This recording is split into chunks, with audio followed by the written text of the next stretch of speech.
Superbe course au trot monté, messieurs, avec un champion, Uppercut de Manche, qui a été étincelant durant tous ces derniers mois dans cette discipline. Oui, parce qu'en fin de compte, c'est un peu la revanche pour les ombres du prix de Cornulier qui ne peuvent pas courir. Et c'est un peu leur prix de Cornulier en fin de compte. C'est une épreuve qui a été remportée par Roi du Lupin, vous voyez, un hongre de très grande qualité, par 2 fois par Kémy du Quiblé, qui était également un hongre de qualité assez exceptionnelle, qui avait leur place bien sûr dans un prix d'Amérique, dans un prix de Cornulier. Comme Uppercut de Manche, puisqu'il a déjà battu Roxane Griff, il a battu ces chevaux-là. Mais bon, ils sont hongres, donc ces grands classiques leur sont fermés. Et bon, après c'est un autre débat, mais toujours est-il qu'aujourd'hui il a l'occasion, bien qu'il soit à 25 mètres, il faudra quand même rendre 25 mètres, c'est un petit peu le... Et qu'il ne soit pas déféré. Le pendant de cette course qui est pas déféré. Voilà. Ouais. Pas déféré, mais il vient de gagner pas déféré. Voilà ce grand cheval. Il a 4 petits alus sous les pieds, vraiment.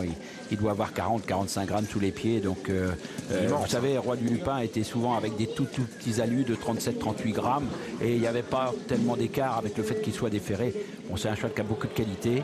Bon, il aime bien venir sur les autres pour finir. Il aura cette occasion-là puisqu'il rend 25 mètres. Voilà, c'est Sirocco Gibassé qui ne demande qu'à courir. Il court à la clé, que ce soit en région parisienne ou dans le sud. Thierry Ravgeot aux côtés de Cécile, car Thierry, c'est peut-être la clé du problème. Rapide du Dijon aussi. Uppercut de Manche, Rapide du Dijon, on commence avec le 15 avec Uppercut de Manche. On se souvient, il a battu Roxane Griff, lauréate du prix de Cornulier. C'est vraiment le super cheval, bien encaissé sa dernière victoire. Oui, c'est un cheval qui encaisse bien, donc c'est ce qui fait sa force sûrement. Sa force de caractère, c'est un dur, quoi. Cet engagement-ci, il doit rendre le handicap des 25 mètres au départ et vous avez choisi de lui laisser ses chaussures. Comment vous voyez la course dans votre tête? Oui, c'est vrai que ça va pas être évident de rendre 25 mètres. Bon, après, il est allégé au maximum en ferrure, comme l'autre jour. S'il est battu, il est battu. Des courses, il en aura d'autres, je pense, des plus faciles. Oui. Comment il était tout à l'heure au moment de l'échauffement? Non, le hit était bien, le cheval est bien. Donc, après, il faut rendre 25 mètres. Et il faudra rendre 25 mètres également pour Rapide du Dijon. Ça complique également sa tâche parce qu'il est peut-être lui un petit peu en dessous du Uppercut.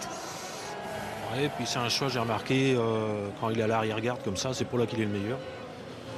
Bon, après, on va essayer quand même de prendre une petite place. Et il a une course dans 8 jours attelée, donc ça va bien le réveiller. Bon, pour résumer, Thierry, Uppercut de Manche, vous êtes confiant, mais relativement confiant avec son handicap et pourtant il est écrasé d'argent. Bah oui, les turfistes l'aiment bien. Après, c'est peut-être logique aussi. Quand ils sont à la lutte avec Sourire de Voutray ou Roxane Griff, des fois ils prennent 20-30 mètres d'avance. Donc, non, on va essayer de gagner quand même. Merci Thierry. Celui qui battra Uppercut de Manche va gagner cette première course. On revoit peut-être, rien que pour le plaisir, Uppercut de Manche. Pour ceux qui ne le connaissent pas encore, ce sera étonnant. Uppercut de Manche, c'est un grand gabarit qui vient en force progressivement. Voilà, exactement. Il a même été dans le sud chez Michael Cormy en 2013. On va pas dire l'année dernière maintenant, ça sera l'année d'avant. Et regardez, bon, il y avait Sourire de Voutray, mais qui était disqualifié en direct dans la ligne droite. Une fille d'amour 4e et puis Vagabond du Mag qui venait en dehors finir très bien et qui prenait la 2e place. Mais bon, il s'en posait très facilement par rapport au 2e qui n'est que 3e sur l'image. Et Sourire de Voutray qui avait des problèmes de jambes malheureusement qui sont récurrents et qui, si elle lui est arrivée tout l'hiver, prenait une 2e place platonique. Et il gagnait également ferré comme aujourd'hui. Ukerza du Benjo. Attention, ça c'est peut-être une petite surprise. Et déféré des 4 pour la première fois aujourd'hui. Voilà, attention, peut être très bien. Une des éliminées du Cornulier. Ah, oui, nous avons qu'un éliminé dans le Prix d'Amérique aujourd'hui, c'est Viking de Val, le cheval d'Éric Lambert, mais elle faisait partie des 3 éliminés du Prix de Cornulier. Regardez, là c'est notre favori du Prix d'Amérique qui arrive sur les paumes, donc plus tardivement que d'autres, un peu plus tardivement. L'année dernière, il avait fait pareil, il était arrivé très tard, mais lui il arrive de Grosbois. Beaucoup sont arrivés de la campagne, les Garato sont arrivés de la campagne, Ulan Duval c'est arrivé de la campagne. Donc on l'a laissé dans son élément plus longtemps. Voilà, et on l'amène au dernier moment, on n'a pas loin, on met 20 minutes en camion pour venir de Grosbois. Pourquoi arriver à 11h quand vous pouvez arriver, la course est à 16h20, 16h30, donc ils ont le temps finalement. Et voilà, on le suit, Panquick. Là, on promène des chevaux, là-bas, tout au fond, près de il y a un rond à droite, d'ailleurs, en caoutchouc, qui est très agréable pour promener les chevaux avant et après les courses. Et là, le cheval monte vers les box de Franck Leblanc. Et il arrive des camions. Et là, c'est l'allée qui permet d'arriver aux box. Là, on est sur la piste avec Sirocco et Gibassé. Il y a peut-être pas loin Anthony qui est blotti en bord de piste. Il va être dans l'événement. Bah ça, c'est important. Exactement, messieurs. Je suis en effet en bord de piste. Uppercut de manche. Je viens de prendre un départ très gentil avec ton rêve de chaos. Ça s'est bien passé. Il est bien souple. En tout cas, uppercut de manche, pas de problème. Et celui qui a pour l'instant le plus échauffé son partenaire, en l'occurrence sa partenaire, eh bien c'est Mathieu Mottier avec Ukarza du Benjo, qui était la première à s'échauffer. Elle qui est déférée aujourd'hui. Et ça s'est plutôt bien passé. On sent une jument qui est très tonique. Ah oui, et puis c'est une jument qui est sur la montante, qui a pris tous ses gains à partir de l'hiver dernier, donc depuis un an. Jument qui arrive à maturité gentiment. Et puis le déferrage des 4 pour la première fois, c'est toujours intéressant. On voit Eric Raffin très détendu pour l'instant, Rapide du Dijon. Avant le coup, c'est pas forcément la toute première chance. Lui, il a déjà son cornulier dans la poche, il rêve d'Amérique. Ça sera tout à l'heure. Et Ukarza du Benjo, messieurs, va reprendre un départ. Hein. On sent vraiment que Mathieu Mottier veut l'avoir bien échauffé pour l'avoir peut-être souple le plus possible dès le début de course. Quand on la voit faire des hits, hein, elle n'est jamais très très belle à faire des hits. Hein. Elle a toujours besoin d'être bien échauffée et d'être dans le collier. Donc c'est peut-être pour ça aussi qu'il fait un hit à côté d'un autre d'ailleurs. Hein. Et ça fait partie d'une principale opposition avec Texas de Liton. Info aux écuries, Cécile. Je vais vous parler du 3 U15 du Benjo qui aura l'avantage de partir en tête et qui pourrait bien profiter de cet avantage parce qu'elle est vraiment revenue au top niveau de sa forme. Hein. C'est ce que me confiait Benoît Rouard il y a quelques instants. Le hit était parfait et la jument à l'entraînement prouve qu'elle est à 100% de ses moyens. On atteste sa dernière sortie mais également sur ce qu'elle montre à la maison.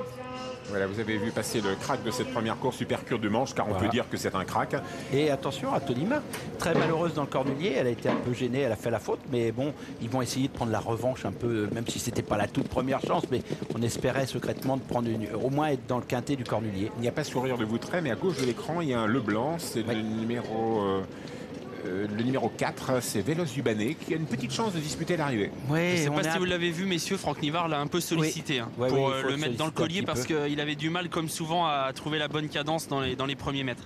Ouais, et puis un Vélos Dubanet on attendait un peu monts et merveilles. Et il a fait une course dure il y a un an de cela avec Ursula de Speed. On avait été très très vite et depuis, je le trouve un petit peu moins véloce. Excusez-moi le jeu de mots, mais je le trouve un petit peu moins véloce.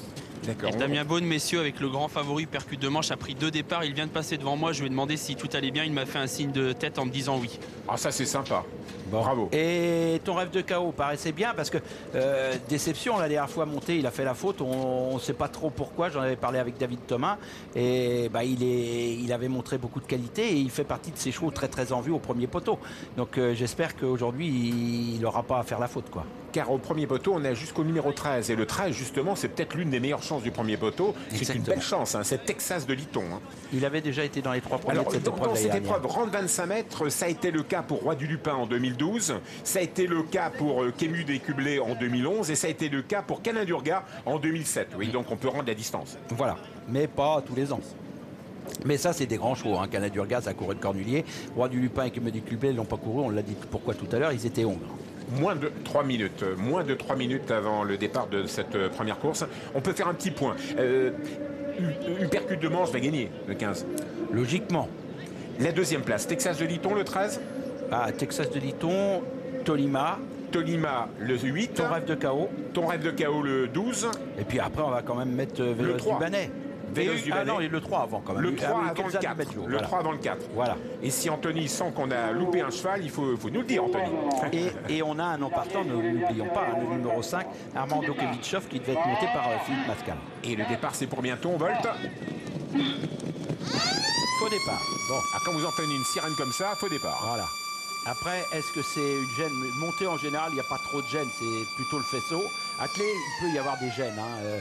Mais bon, là, on n'a pas vu grand-chose. On n'a pas eu l'As qui est parti vite. Oui, la corde s'est passée assez vite aussi. L'As aussi en dehors. Mais on sait qu'à l'extérieur, il y a une possibilité de 7 mètres d'avance par rapport à la corde. Hein. Donc il y a toujours un petit peu un effet d'optique. Il faut voir aussi les chevaux de corde où ils en étaient. Alors il y a des spectateurs qui débutent peut-être sur notre antenne aujourd'hui, puisque c'est le prix d'Amérique. Faux départ, ce qui équivaut à partir derrière un autre. Voilà. Il faut suivre un autre cheval. C'est-à-dire que celui qui va avoir provoqué le faux départ, qu'on va citer, que le starter va citer, puisqu'il a une caméra pour vérifier, et qui va avoir sur la caméra lequel a passé le faisceau en premier et qui a fait déclencher. Il faut qu'il volte en étant derrière l'autre. Elisabeth Allaire, justement Paloma, qui faisait partie de ces chances qu'on n'a pas citées d'ailleurs. Ouais. Paloma LB, Elisabeth Allaire a fait le faux départ, donc elle sera obligée de partir derrière un autre ou à une longueur du cheval qui sera le mieux placé. On se positionne. Attention, ça va partir.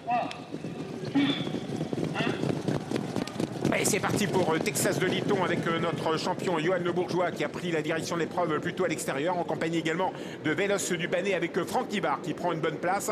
En dedans, on a Palomar Elbi qui est tout de même bien parti avec Ton Rêve de Chaos. Ton Rêve de Chaos, c'est David Thomas qui se positionne en dedans remarquablement, en compagnie également de Ramsès Descharmes, le numéro 9. On est au galop avec le 10 Sirocco Gibassé qui perd le contact actuellement. Que devient notre grand champion Uppercut de Manche? Il est mieux parti que certains puisqu'il est déjà aux trousses des premiers. Il est en 12-13e position. Il a doublé déjà 3 adversaires. On est parti plus lentement avec Rapide du Dijon qui est tout de même parmi les derniers, assez attardé. On est mal parti avec le numéro 2 Volcan d'Ocagne. On passe devant les tribunes avec Texas de Liton, le numéro 13 Johan Le Bourgeois qui a pris la direction de l'épreuve. En deuxième position, là, ce Palomar Elbi, c'est un concurrent italien le long d'acorde. Tout près se retrouve Ton Rêve de Chaos, le 12 Cadet long d'acorde également, le 4 Vélos du Ballet avec Franck Ibar. Franck Ibar, l'homme de Ridicache qui est en 4e position.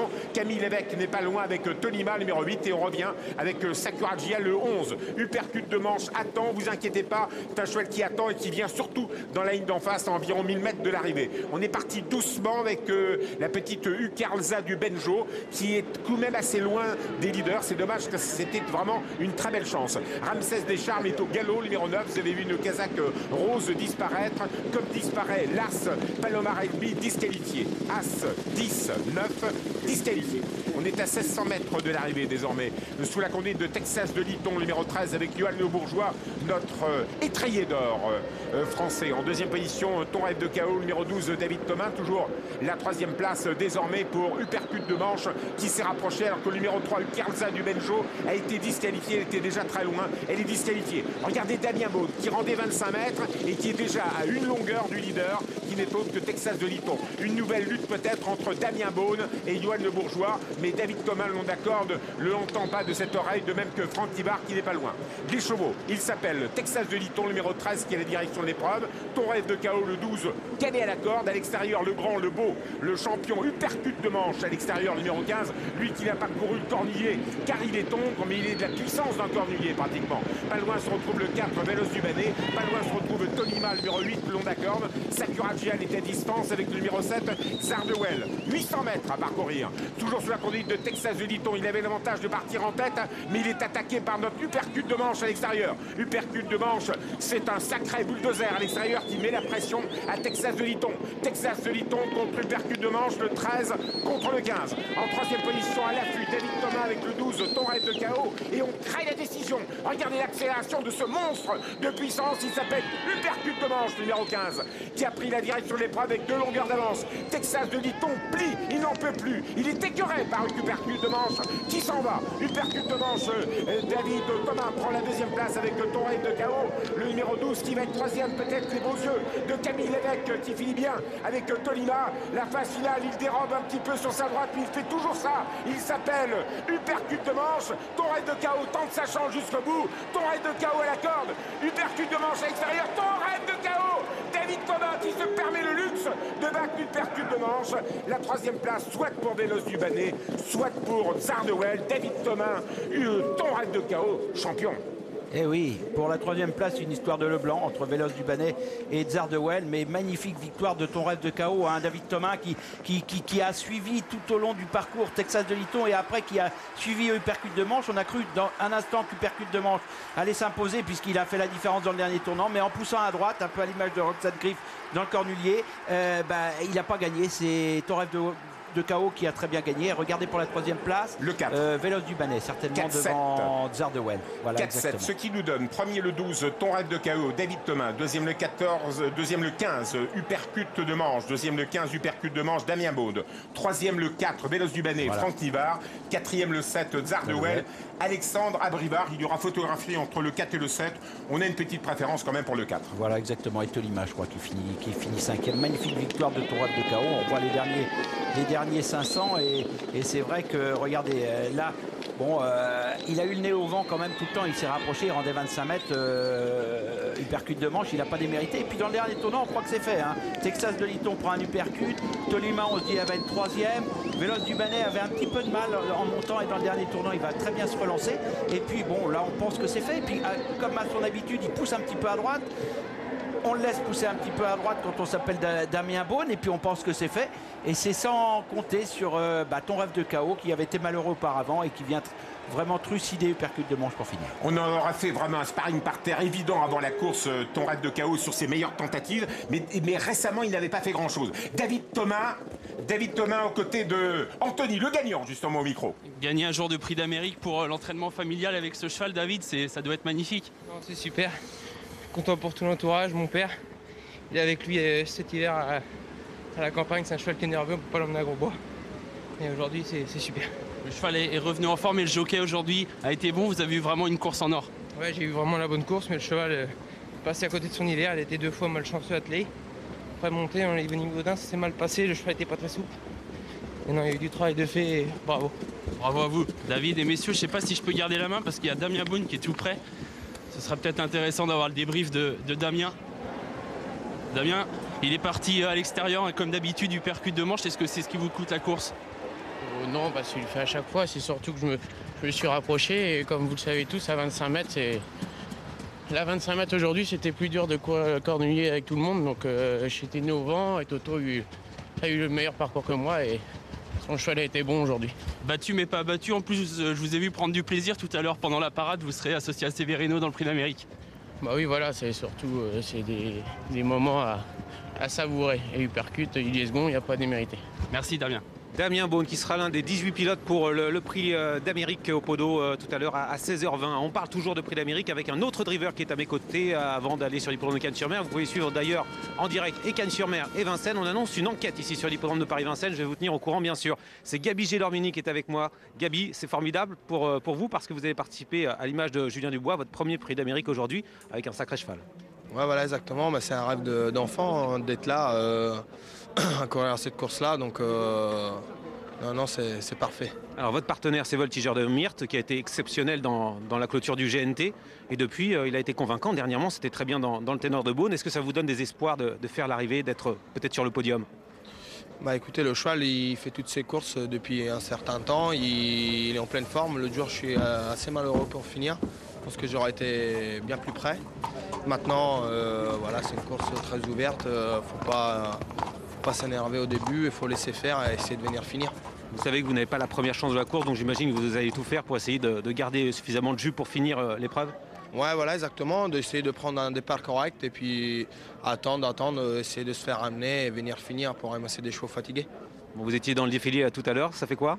Bah, c'est impressionnant. Hein, Ah non, c'est un rêve, c'est magnifique. Allez, belle course à vous. Merci beaucoup Gaby. Merci. À tout à l'heure sur la piste. On annonce une enquête notamment sur les allures du vainqueur, ton rêve de KO dans ce prix Jacques Andrieux. Donc on va bien sûr vous tenir au courant. Laure, enquête sur le vainqueur. Oui, tout à fait. C'est bien noté. Pierre-Emmanuel, à tout à l'heure. Ramenez-nous un maximum d'infos. C'est toujours un plaisir d'être à vos côtés. Puis nous, on va demander à Jeff s'il est possible de danser un slow du beau voisin, mon cher Jefferson. Qu'est-ce que vous en pensez? J'en pense que vous êtes un romantisme absolu, ma chère Laure. Tant mieux d'ailleurs, ça n'est pas pour me déplaire. Et pour ce prix André Rousseau, donc notre 6e course du programme, on en profite, Laure, pour rappeler que c'est le rendez-vous principal de cette journée sur l'hippodrome de Cagnes-sur-Mer aujourd'hui. Voilà, donc on va assister à cette belle course qui réunit des trotteurs d'expérience. Je n'ai pas envie de dire des trotteurs d'âge, hein. Ce sont des trotteurs d'expérience, c'est quand même plus joli comme formule. Vous avez actuellement à l'écran le numéro 4, un nuage d'osmose qui apparaît sur votre écran. Il n'est pas de tous les jours. Il est très spécial. Vous voyez, son driver essaye de le maintenir au trot. Je vous dis ça parce qu'il est souvent fautif. Il est souvent juste dans ses allures. Et on le voit ici, certes réveillé, comme on peut le croire, mais il a tendance peut-être à se montrer souvent fautif. Du coup, eh bien, ça n'est pas toujours facile de lui accorder un large crédit pour ces raisons. Cela dit, sa qualité n'est peut-être mise en doute et ce nuage d'osmose peut évidemment très bien faire ici. Voilà, je vous laisse le découvrir. On va essayer de voir très rapidement si on peut une course... Non, on oublie, me dit-on. Nous sommes un petit peu pressés par le temps. L'actualité épique de Vincennes étant évidemment extrêmement intense.